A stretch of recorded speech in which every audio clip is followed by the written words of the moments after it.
everybody, and welcome to this rather quick video and review of the Phanteks P400a gaming case.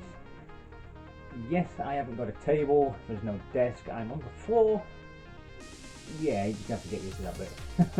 So without further ado, why don't we have a look at this next iteration of Phanteks revised P400, the P400a.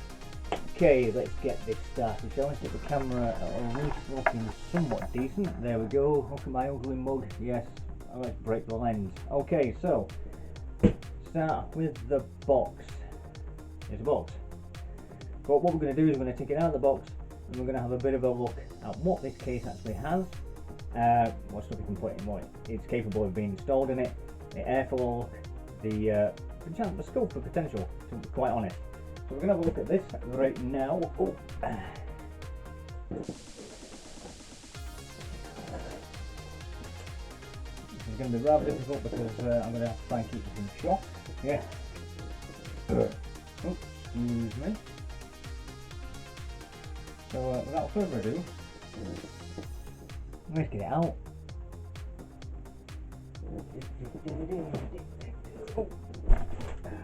Oh, my polystyrene is broken.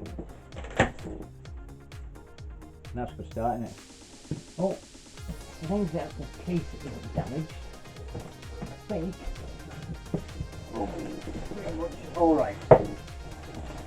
Please open from the other side. Or the other side of the box, or the other side of everything in general. What's we done with the polystyrene in this? Oh my god, this is so figured out. There we go. More polystyrene. Yay! Let's get rid of the box. My receipt. Take this off.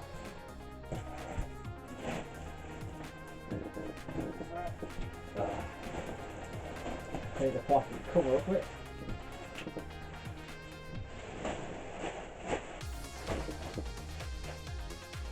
And yeah, let's have a look.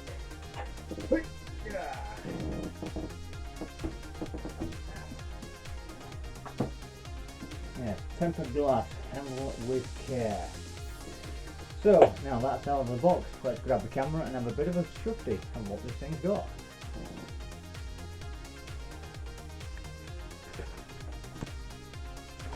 Okay, let's have a look.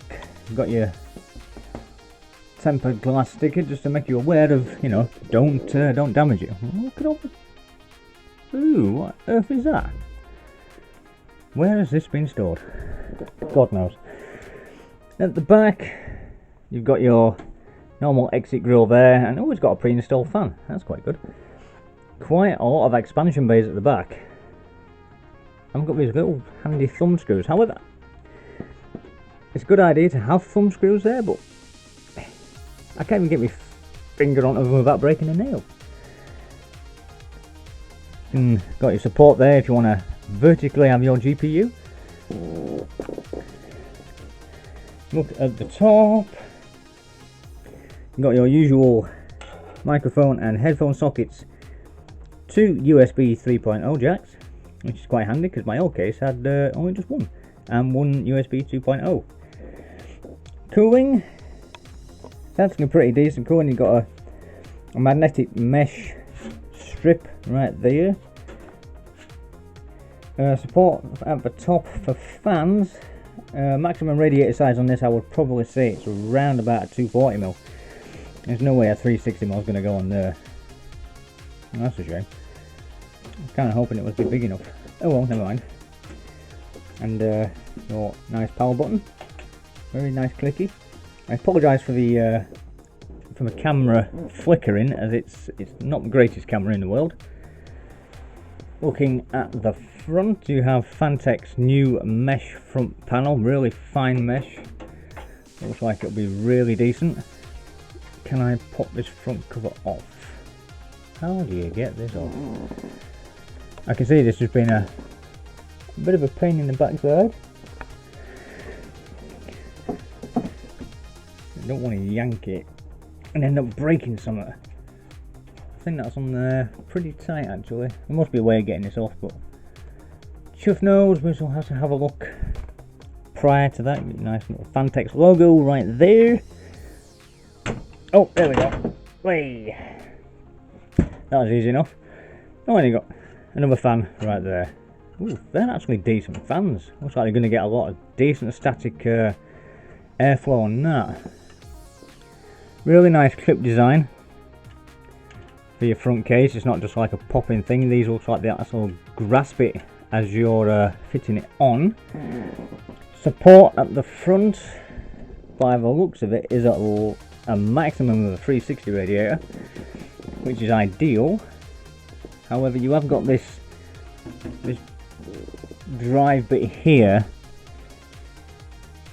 which I would think that a 360 rad probably won't fit, as even with supported fans, you're not going to really get any kind of radiator in there. You can fit a radiator in there, yeah, but I think that's going to be your maximum. Really will be a 240mm, along with a fan down at the bottom. But why don't we... Oh, that's quite nifty. Why don't we take these off? Oops. Take off the thumb screws and hopefully try and catch the tempered glass panel before it decides to hit the ground and break. I'm hoping this stays relatively sort of safe and put, as I don't want to break it because I'm doing this one-handed. Come on, be nice, come on, there we go. Put that down there, nice and safe. Okay, right. Aha! We have screws. I wonder if this can be actually taken out, and then obviously you will have your Space MP 360 radiator, because with all this shroud removed, you will increase the gap here, so this won't be there. So that's quite a decent option. It looks like you can get a 360 rad in there, which is really decent to know. On the closer inspection, it looks like that there are motherboard standoffs already pre-installed. Ooh, now that's quite handy. Save me having to use what I've already got. Got some really decent grommets there. I mean, they look really sort of well made. Same with down here, and you don't have any grommets down there from the looks of it. It's just a bare hole from by the looks of it. Well, yeah, I can live with that. I can live with that. So you've got one fan there, you've got your wiring for your I/O up there. Looks like you've got your usual I/O plugs. Power LED, you're gonna focus in, you're gonna focus. No, of course you're not gonna focus, no. How stupid of me to even think that. Power plus and power LED, so they're okay. Got your USB 3.1 header.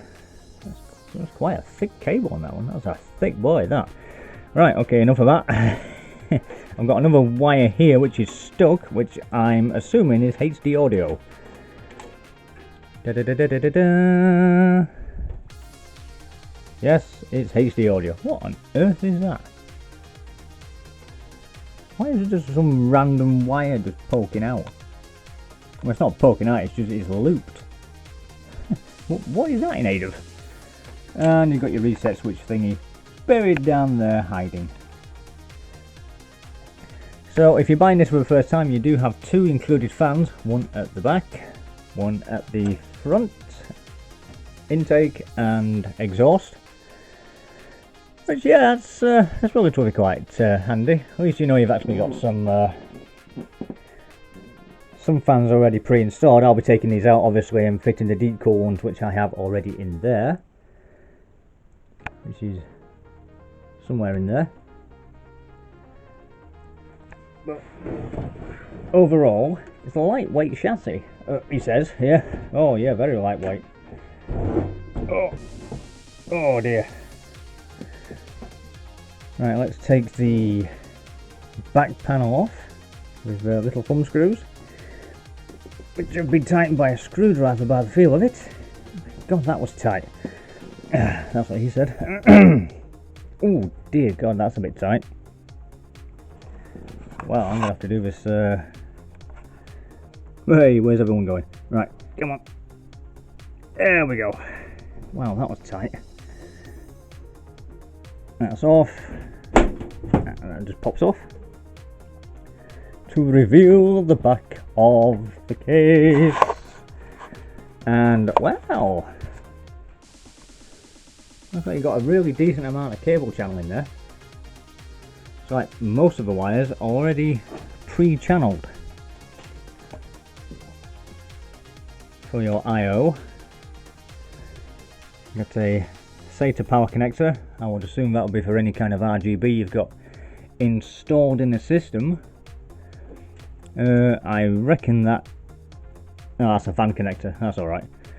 So you have 2 dry bays for your SSDs and 2 dry bays down there for your hard drive. However, if you were to move that top shroud, if I can just maneuver myself around that bit there, if you remove that, I'm pretty sure you're going to be exposing this drive bay, which I don't really think you can actually relocate that drive bay. Although from the looks of it, there is a bit of a screw hole there, which I suppose if you actually unscrewed this, you can actually shift it along a bit. But even if you did that, the gap for where your power supply actually goes inside, you're not going to have much room to tuck any lengthy cables away. But for cable management, it just looks like everything goes straight down this one lengthy channel, which isn't that bad. You do have a few tie down points up there. Got one there. Is there any more cable tie down points? Yes, there's one hiding there. And from the looks of it, that is it. 2 cable tie down points, and the rest are held in together by these sort of Velcro strap things, which are actually pretty decent, to be fair. Looks like they'll hold everything in place. It's not going to go everywhere, but a bit more cable management will be required once everything gets installed, as I have relatively got, well, 1, 2, 3, 4, 5 RGB fans which are daisy chained together, so there's going to be quite a bit of excess cabling around the place. But as for everything else, I mean, you have got a magnetic strap right there, which it's not the best in magnetic, to be quite fair. I mean, it does work, but it's, you know, it's relatively quite loose. I mean, you can move it, but looking at that, I was hoping to put my all-in-one cooler, my AIO, at the top, although it's not actually augmented. So even if I did, it's going to be interfering at the top right there. Usually on some cases, the place up here for your all-in-one cooler can be sort of moved forward a touch towards the glass panel. Sort of alleviates any space between where your motherboard will be and any excess space, but it looks like that's going to be rather tight, which, to be fair, it looks like that the all-in-one cooler is going to have to go at the front, and I was kind of hoping to put it at the top. I probably could, but I don't know if I'm going to have the room, especially with the fans as well. That's going to be really tight, so I probably won't bother in putting it at the top. I may as well stick it at the front and then extend it to a 360 rad when I get the opportunity. But apart from that, that's a bit wobbly. That's not good. Well, I think when it gets a bit more to ambient room temperature, it should be fine. So a couple of these standoffs could be doing with being removed to make room for the ATX case, because some of these are for micro ATX and they're just going to get in the way. I don't really want it to ground on the motherboard itself. So, closer inspection, I think I'm going to forego the fact of putting the rad up there. I really don't think it's going to fit. It will fit, but it's going to be a really tight fit. The rad is quite thick, and also you're going to get your fans as well, which means it's going to be round about down here. Which, to be fair, I reckon it's going to interfere with VRM cooling on the motherboard before it even gets to the RAM. Because I don't know if you can check, if you can see in there. There's the memory. I mean, yeah, you've got a bit of glare. But even saying that, I think it's going to be relatively a tight fit. So I'll go with the front and get a new 360 rad and remove this drive bay and hopefully try and do some jiggery pokery to make everything fit.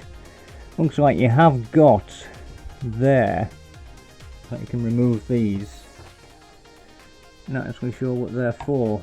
I should have really sort of done a bit more in-depth look at the case itself, but I'll be having a look through the instruction book because I like looking at the instruction book. So back up to main cam. Final thoughts, I'll put this together and put it somewhere safe.